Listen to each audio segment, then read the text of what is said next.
So this week I'd like to share a word to you from our daily Bible reading calendar. Surprise, surprise. I do this so that you guys can, as you read this, maybe think of questions or ponder this in your mind, and then as we go over it the next week, you can really kind of understand if you had any questions or any doubts, or see how things go together.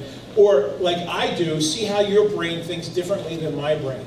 You know, I always loved this church for the multiple speakers that we've always had. We've always had 3 or 4 people bringing forth a message on Sunday, and you get an idea of how they think and how you may think as opposed to I may think, and how Kevin may think as opposed to how Sonia thinks. And so it's really nice to see the differences. But I pray that these teachings will just really reflect what you're thinking and what you're reading, and it makes it more solidified in you. So as I was reading the Word this week and as I was studying, I really felt that God has been weaving a theme over our messages over the last few weeks, and I think it's again echoed here this morning in the prophetic.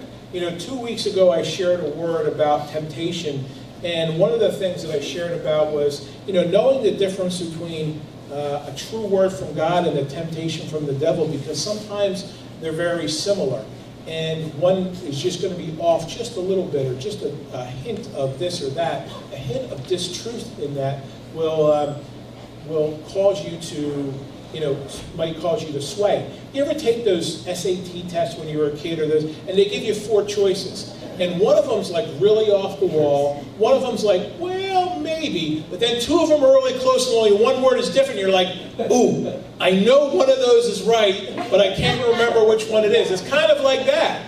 And God's like, listen for my voice, know my word, and you'll know the difference between the right and the temptation. So think of it that way. And last week, Tim shared a word that says, I am the way, the truth, and the life, right? He shared that. And one of the things that he shared in his message was knowing that Jesus was the only way. And we really have to know him to be able to go forward. So I felt like the message that I have for you continues on that same theme. And I think like God is trying to hammer this home. Sometimes he has to hammer a point home. With me, he doesn't use a hammer, he uses a 2x4. It's much longer and it's more, gets my attention a little better. But I think he's trying to bring this point home to us so that it's really solidified in our hearts. The book of Revelation shares that, there's many hard things that are going to happen for Christians in the end times. You guys remember reading that somewhere in Revelations? Yeah. This is going to happen, and this is going to happen, and this is going to happen. And I reminded us this morning that, listen, this life is just getting crazier by the day.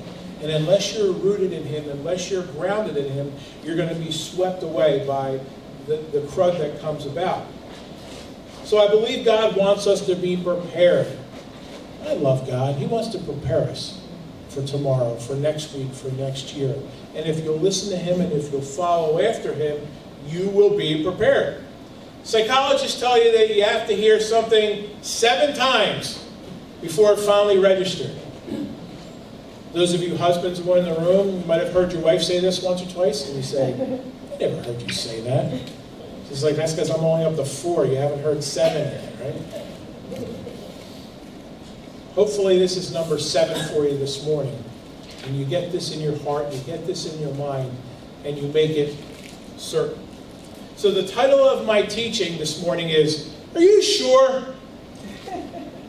Are you sure? Recently, I read through the book of Ecclesiastes. And before I get into the scriptures itself, I want to look at the author first. Because I think it's important to understand his mindset. You read some of these books sometimes and you're like, why did this guy write this? What's going on in his life to cause this? And sometimes you need to dig a little deeper to find out what the true reason is why they wrote this. But the author of Ecclesiastes is not specifically named, but it's traditionally believed to be King Solomon. And it was written in the later half of his life. And I think that's kind of important to understand.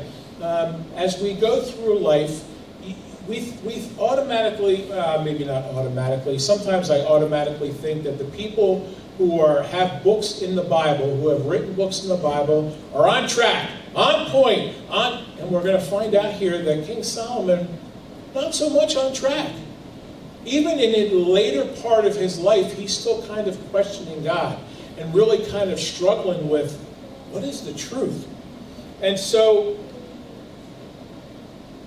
we traditionally think of Solomon as a wise man, right? Most of us think Solomon, we think a wise man. But we're going to see that for him, seeking wisdom was part of his problem. And you're like, well, what do you mean that's part of his problem? You see, Solomon was an intellectual, right? He liked to think about things. He liked to ponder things. There's many, I don't know if any of you know intellectuals, but things have to make sense. They have to line up. I know this and I know that, and God doesn't fit into that, so that can't be true. Sometimes intellectuals overthink things. But it's that desire for knowledge that kind of drove him to his character. And that can be a good thing, or it can be a bad thing, depending on where you're looking for that wisdom. If you're looking for human wisdom to answer the questions of your life, it's going to bring you sorrow. If you're looking for godly wisdom, that's going to bring you life. So we're going to see at the time of his life, he was still searching for what he considered to be the truth. And he knew about God. Ooh, that word came up again. Knew. He knew about God. He believed there was a God. He just wasn't so sure that this God was for him. That this God was the answer to the truth that he was seeking. That word know can be, I know certain people, as Kathy kind of reminded us this morning. I know the guy at my local gas station enough to say hello, good morning, how are you, Bob? Nice to see you. But I don't know Bob. I don't know what drives him. I don't know what his passions are. I don't know if what those desires of his heart are. You know, if I saw him on the street somewhere else, I'd recognize him. I could shake his hand and say hello, but that's about as deep as it gets. But to really know him is the important part of this. And did Solomon really know God? Did he have a relationship with him? And the answer at this point, and right now, at this point of his life where I'm speaking, is no.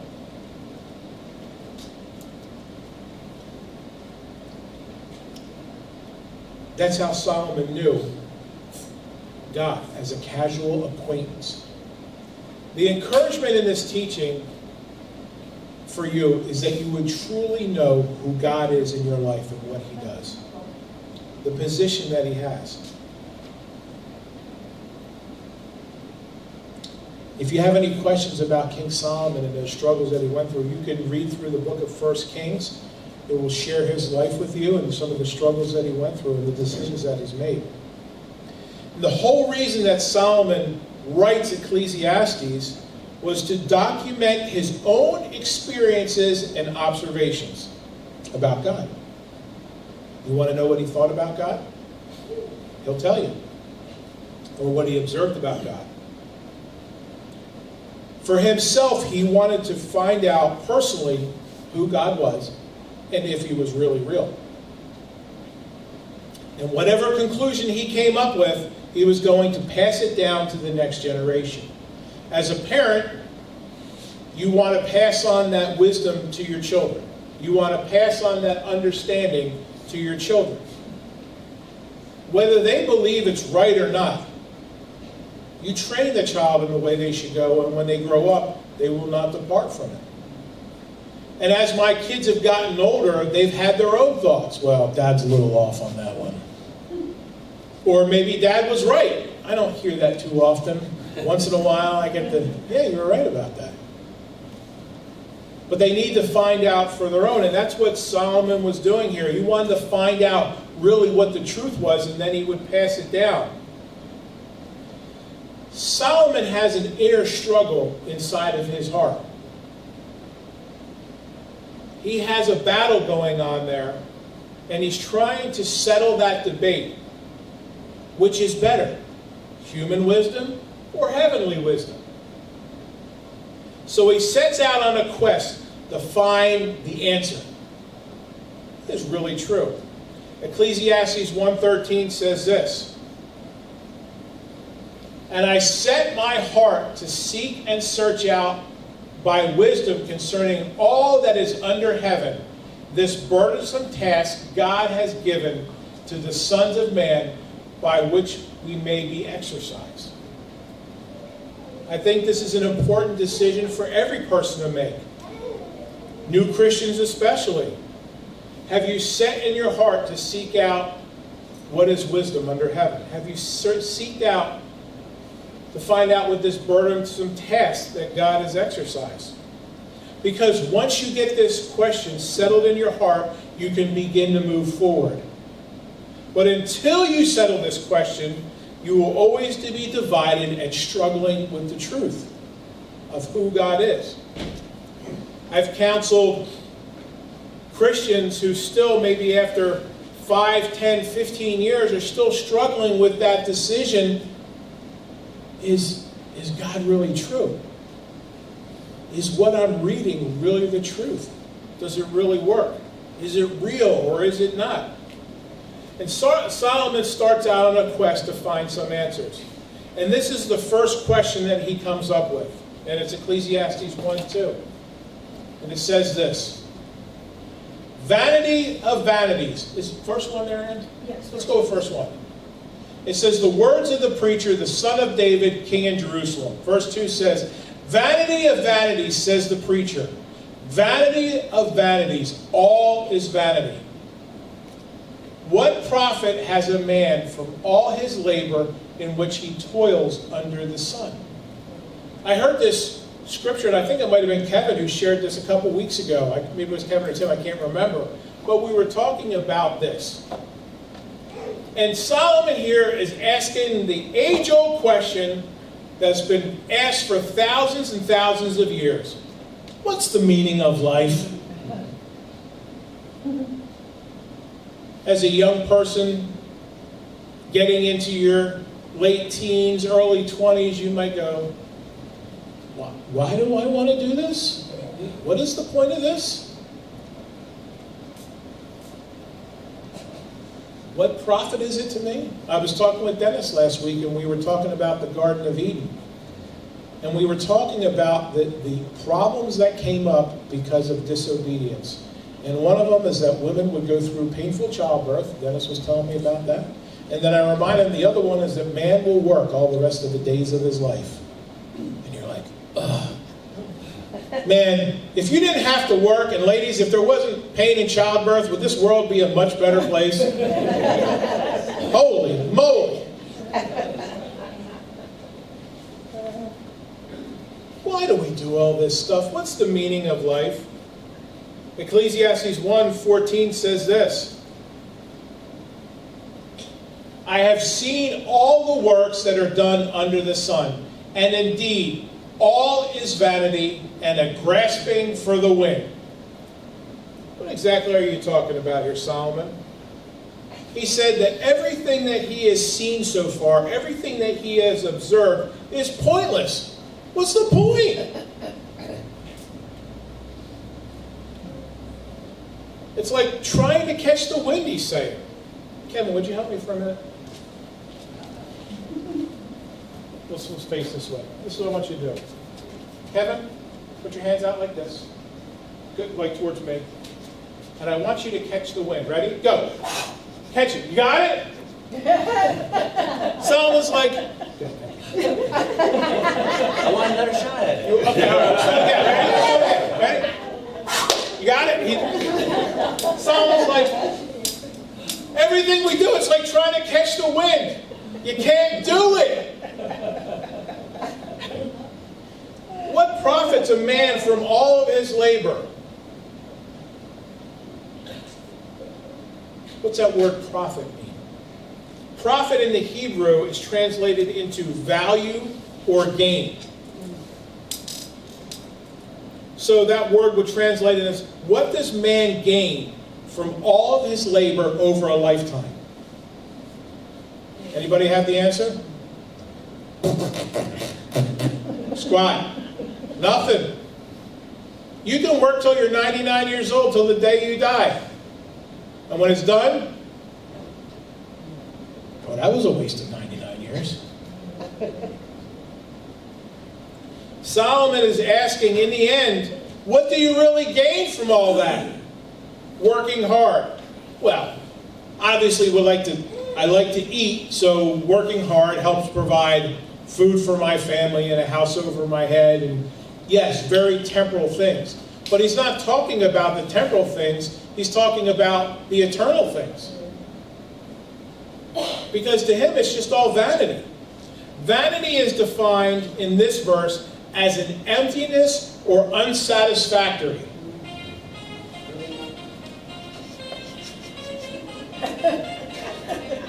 Vanity is emptiness or unsatisfactory. You work all of your life and it's just empty. It's unsatisfactory. It doesn't. Does anybody get pleasure in working? Maybe some of you people are really messed up and enjoy it. Man, I'd rather be at the beach with my toes in the sand watching the waves come over the top, you know? Holy moly. He's saying that those things that we personally work for have no, and this is the word, permanent value. It's all temporary. It doesn't mean in the long scheme of things, what does it all mean? Nothing. Why? Ecclesiastes 2:18 says this. And then I hated all my labor in which I had toiled under the sun, because I must leave it to the man who comes after me. I work all of my life to hand it off. You ever hear some comedians say, you know, my kids are expecting to get an inheritance when I die? He's like, I'm spending it all before I leave. Why should I pass on everything I work to give to the government or the state or somebody to take their share, or a lawyer or this or that, you know? He has observed men work their whole lives to be great and build up an empire only to leave it to another person when he dies. If you don't have kids, you're shoveling it off to somebody else. And they're like, well, thank you very much. I appreciate that. He's saying, what's the point? I like to watch this reality show called $1 Million Listing. And I don't know if any of you guys have seen it before. It's a reality show about a bunch of California real estate agents who sell these multi-million-dollar properties in Hollywood, Beverly Hills, Orange County, like the really Malibu, all these places. And the houses that they sell, I don't think I've seen a house on, maybe they do, but I haven't seen a house on that show under like $3 or $4 million. Most of the houses they sell are like 15, 20, 25, 30, 40, $50 million houses. Beautiful houses. So I'm watching it last week, and they're showing this house worth $18 million. $18 million, pretty nice, huh? It was probably 10,000 square feet. It was probably, 8 bedrooms and 42 bathrooms, or whatever the new trend is now to have all these. I don't understand why you need all these bathrooms. But anyway, I digress. This house was beautiful. It was immaculate inside and outside. They sold it to a guy for $18 million. You know what he was going to do with it? Bulldoze it down and build a new house. $18 million! Can you imagine being the homeowner of this house, working your whole life to beautify this house, and some guy comes in with a bulldozer and knocks it to the ground? He just wanted the land. That's what Solomon's saying we do sometimes. We build these things up in our life only to pass it off to somebody else who really could care less about it.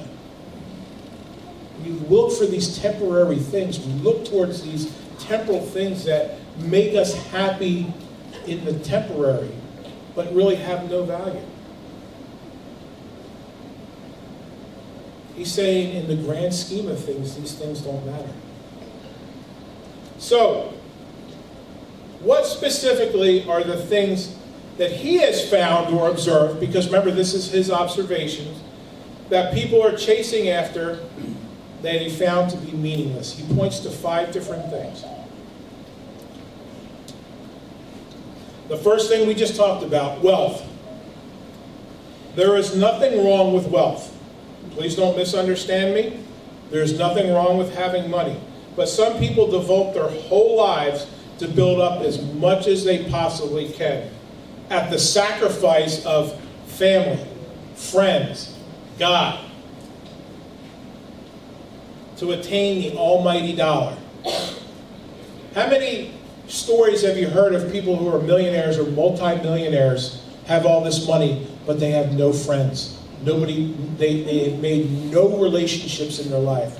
Those people that are in their life, they have either harmed or wronged because of money, because of the quest after that. And it's destroyed their life.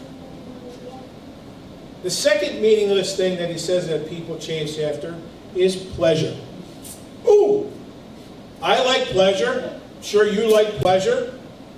But pleasure is about number one. Taking care of number one. Satisfying all my wants, all my desires, everything that I want. That's what it's about. Chasing anything that pleases me. In Ecclesiastes, Solomon talks about, I built gardens. I built water features and ponds.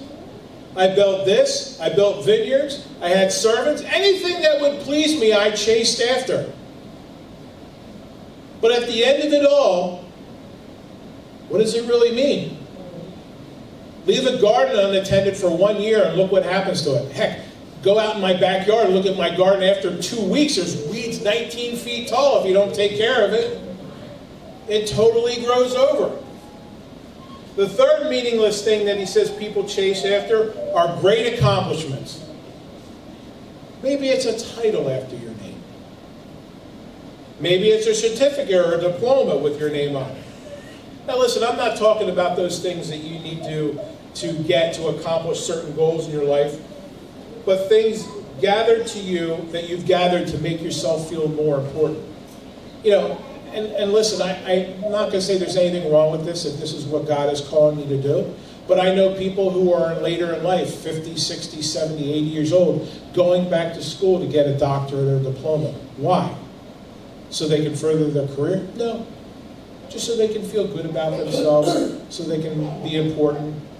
Wayne Lebak, DDS. That's a dentist, right? I'm not real impressed with dentists. Wayne Lebak, PhD. Hello, I'm important. There's nothing wrong with education. There's nothing wrong with making yourself, gaining knowledge. But if you're doing it to impress other people, if you're going after these great accomplishments so that you look better, you may want to rethink. The fourth thing that Solomon says is meaningless is people who chase after retribution. What does retribution mean? Retribution is paying somebody back for the wrong that they have done to you. Now, when you join AA, you do the opposite of this, right? You go to people who you have wronged, and you say, listen, I messed up. Will you forgive me? Will you free me from this? But retribution is the exact opposite. You hurt me when I was 9 years old, I'm getting you back. You wronged me in a business situation, I'm getting you back. You ever hear this? If it takes me till the day I die, I'm getting you back. Quick story. Many years ago, my truck was parked in front of my house in Bordentown, and in the middle of the night, somebody smashed it into it, drove it up onto my front lawn, and then left. After some investigation, found out who did it. I wasn't a police officer at the time. They got the kid who was probably drunk and smashed into it. He went to court, took care of everything, right? About 5 years later, I'm a police officer. I'm running radar in one of our local towns, in a little area. And guess who I stopped? The kid who ran into my truck and left. You don't think the thought went through my mind? boy, you are not going to see the end of my tickets and paperwork on top of it. I will look through the book for this one. Oh, I never heard of that one, but that'll work. I could have loaded him up for what he did to me and tried to get away with. I didn't.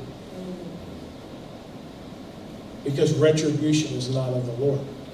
Retaliation is not of the Lord. But there are people who will spend their whole lives trying to make somebody else's life miserable because of what they did to them years ago.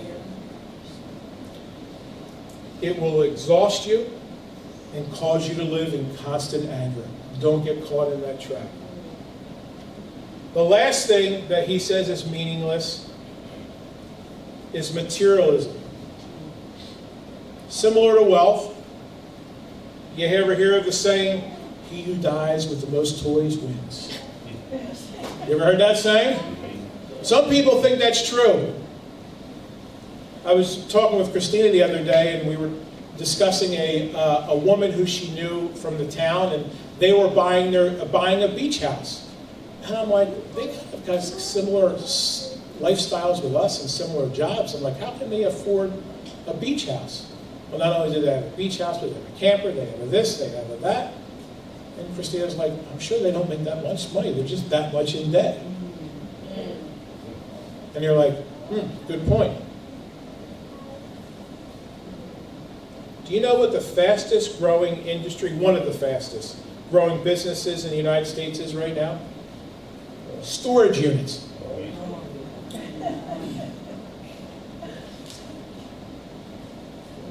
When we left Divine Word, I had to go find a storage unit. Do you know how many storage units I had to go through to find one that actually had one that was open?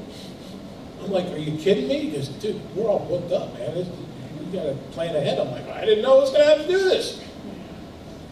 Storage units are going up all over the place. Every time you turn around, there's another storage unit. I'm like, how much stuff can people possibly have? A lot. People have so much stuff that they need to storage unit because it won't fit in their house. Well, if it doesn't fit in your house, get rid of it.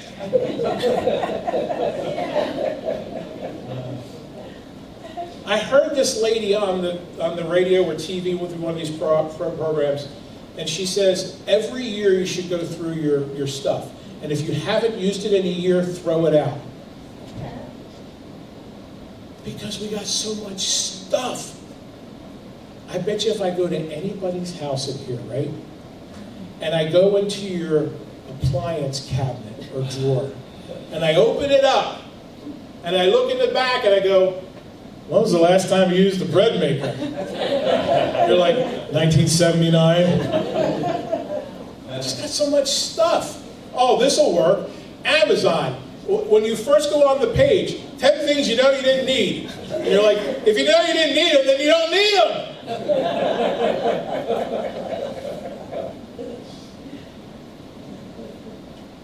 I had a buddy who rented a storage unit because he had extra furniture. He wanted extra furniture. He wanted new furniture in his house, and he had extra furniture that wouldn't fit in his house.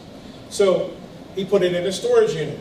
And he was talking to me one day. He's like, I really need to go through my storage unit. Would you be willing to give me a hand? I'm like, yeah, no problem.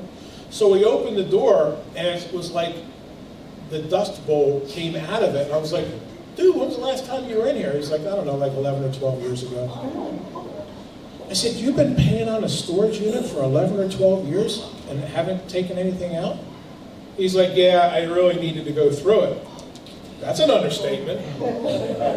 Unfortunately, after 11 or 12 years, do you know what happens to furniture that sits in a storage unit when it's 140 degrees out? It all warps and melts, and the bugs and the rats and everything else that gets into it just destroyed everything. Think about this. 11 or 12 years, he probably paid $20,000 in rent for furniture that he had to throw into a dumpster. That was a good investment, huh? Why? Oh, because we want more stuff.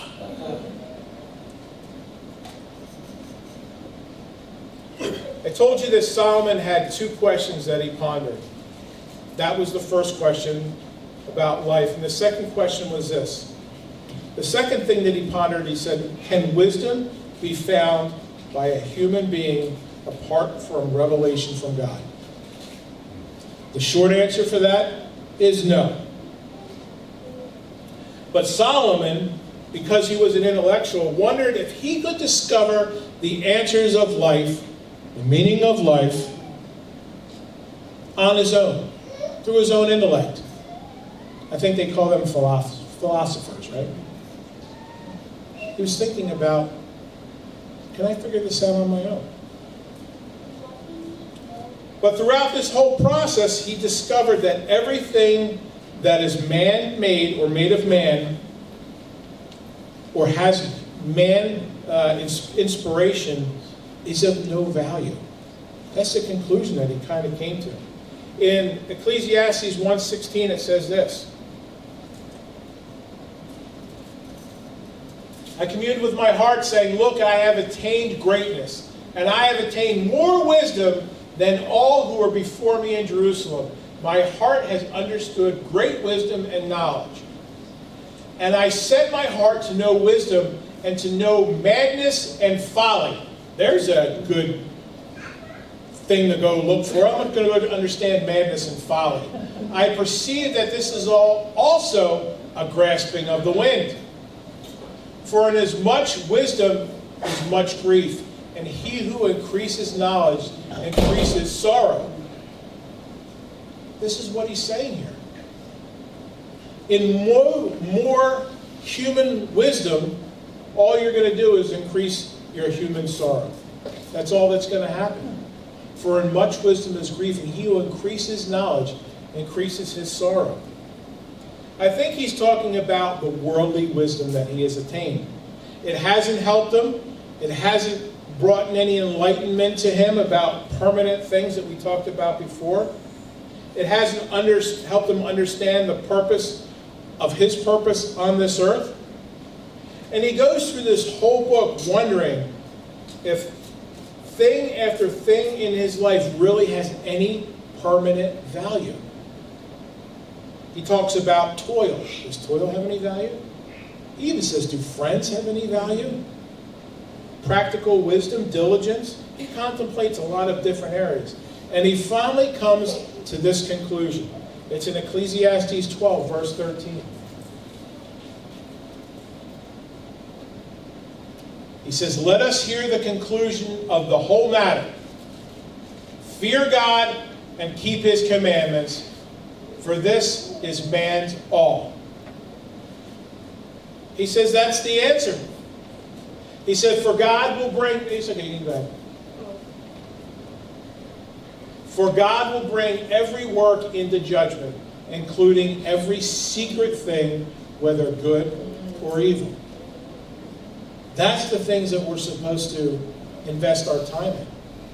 It's following after God and keeping his commandments. He's saying those are the things that bring permanence to our lives. Those are the things that really matter. Those are the only things that add value to our life, are those permanent things. The only things that will last during your life are those things that you have done while following after God. I want you to hear that. The mansion that you have, it's not going to matter. The car that you drive, the amount of zeros you have in your bank account, it's not going to matter. You want to build for permanence? Obey the commandments of God and seek after him. The older you get, the more you will see that seeking after your own desires will not produce the results that you are looking for. It will not be satisfying to you. The whole point of my teaching this morning is to really get you to consider those things that you believe. See, Solomon had to dig in and find out what was true and what was not true. And I said this morning that this world gets crazier and crazier and crazier by the day. And if you're not rooted in God, you are going to blow away like the wind. You're going to be swept off of your feet. Solomon's quest was, hey, can I figure this out on my own? And I would pray that each person in this room or those who are hearing my voice would realize this is one of the smartest men or most wise men that we've ever read about in history. And he came to the conclusion that all these temporal things really don't do us any good. And I pray that you would begin to see that, listen, I really need to invest in God. I really need to invest my life. I really need to invest those things that he says. I really need to invest in his word. And those are the things that are going to bring value and satisfaction and dividends to your life. Solomon did absolutely the right thing to investigate those things that he was questioning about. I would encourage you to do so. He came to this conclusion. Unfortunately, we don't know if he ever put this into practice back in his life. You can do that and you can put it into practice. Unlike Solomon, I encourage you not to look for human answers or human wisdom or human thoughts, but I encourage you to search the Word for the answers that you seek. The last question I would ask you this morning is, are you building for permanence in your life?